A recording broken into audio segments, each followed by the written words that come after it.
আমাদের গরিব হওয়ার পিছনে সবচাইতে বড় কারণ আমাদের বাপ মা। এরা আমাদের জন্মের সাথে সাথেই গরিব বানা দিছে।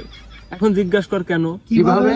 এই যে জন্মের পর আমাদের নাম যে রাখছে, এর নামই তো গরিব না, নামেই তো আমরা গরিব হয়ে গেছি। এই যে এর নাম দেখ আবুল, জীবনে শুনছু আবুল নামের কেউ বড় লোক আছে যার কোটি কোটি টাকা? জীবনেও লয়, নামেই তো আমরা গরিব হয়ে গেছি।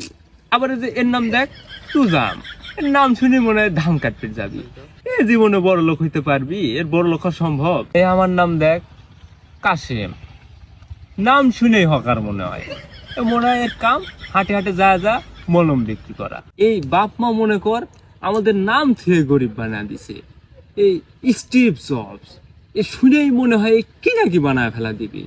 তা বিল গেটস, এ শুনেই মনে হয় পৃথিবীর 1 নম্বর ধনী।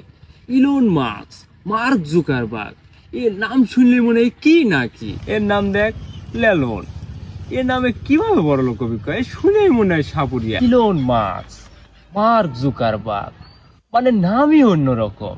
আর আমাদের নাম কাশেম, আবুল, তুজাম, লেলন, এর নামই গরিব।